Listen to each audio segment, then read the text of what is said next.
Joining us now, also from the Vatican, is Father Sam Sawyer. He's editor-in-chief of America Magazine. Also with us, MSNBC columnist Anthea Butler. She's a professor of religious studies at the University of Pennsylvania. Father Sawyer, you are there at the Vatican.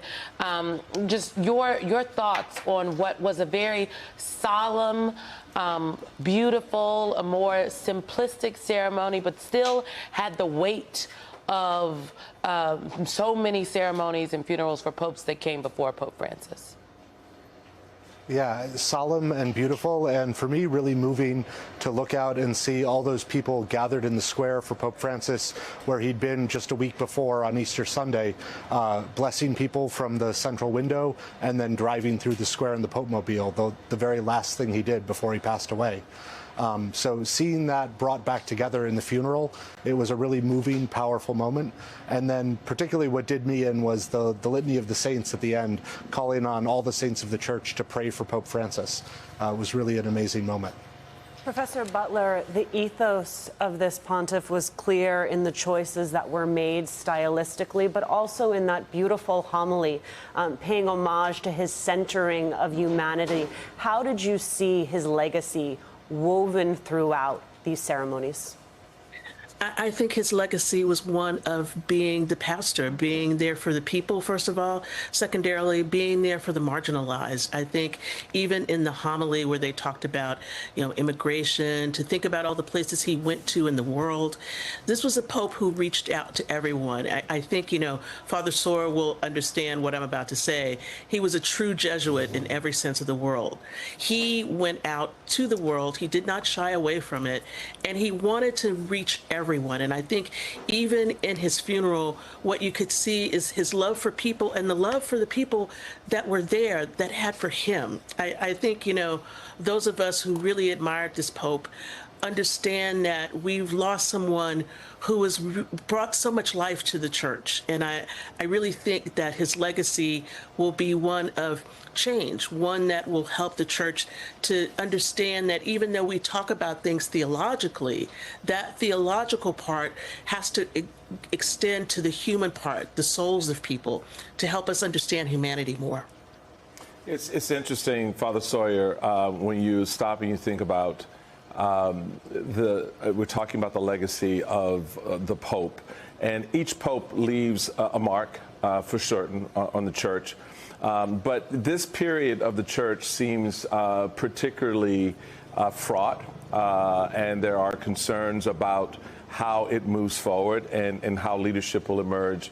But the one thing I think that is going to be an important thread here is a lot of the Ignatian spirit, that Jesuit spirit, which you of course know so well, that Francis infused inside the church. When you think about the things that the five elements, if you will, that that come out of the Ignatian theology around context, experience, reflection, action, and evaluation.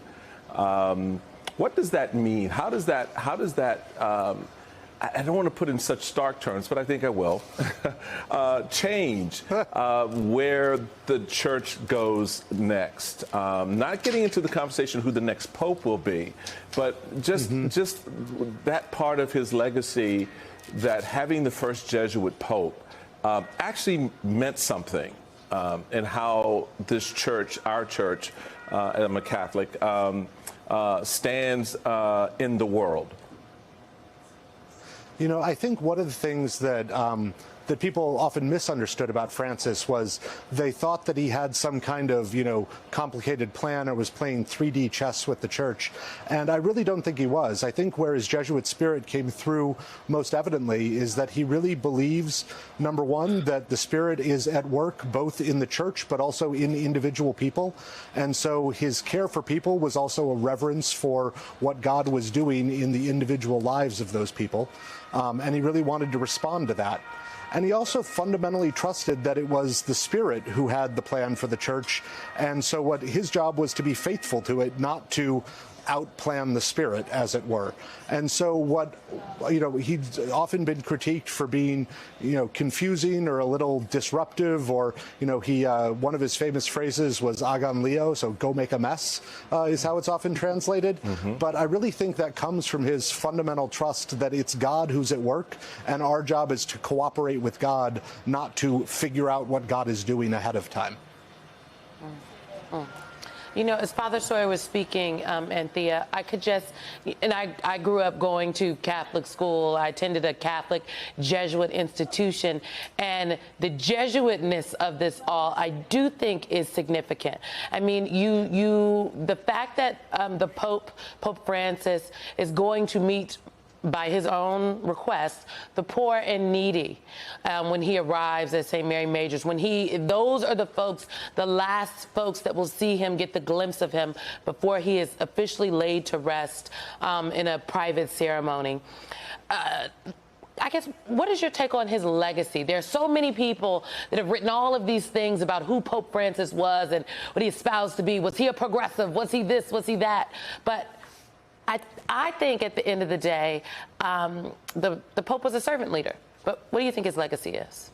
Yeah, I do think he was a servant leader, but I'm going to say something very different than everybody else usually, because I think that we don't think about Francis as being somebody who set down some things for the church. And so I want to talk about his encyclicals, especially Laudato Si, where he talks about the care for creation in the world and thinking about climate change. This was one of the big things that I think people missed about him. He also talked a lot about monetary policy. This comes out in several of his encyclicals.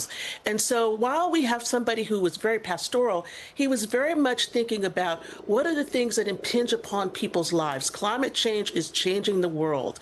Money is a mess right now, as we can tell. And so I think what we see in Pope Francis's legacy is someone that thought not just about the ways in which you treat people, how you think about immigration, how you think about migration, how you think about sex abuse in the church and the things that he tried to do to change that.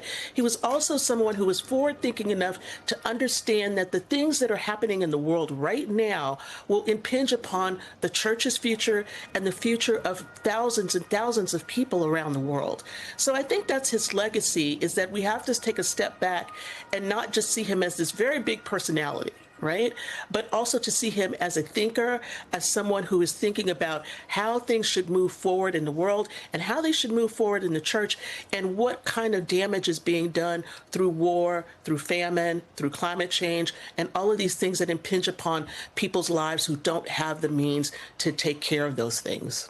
Along those lines, on February 10th, Pope Francis penned a letter to the U.S. bishops, and part of that letter reads, "Jesus Christ, loving everyone with a universal love, educates us in the permanent recognition of the dignity of every human being without exception. In fact, when we speak of infinite and transcendent dignity, we wish to emphasize that the most decisive value possessed by the human person surpasses and sustains every other judicial consideration that can be made to regulate life in society."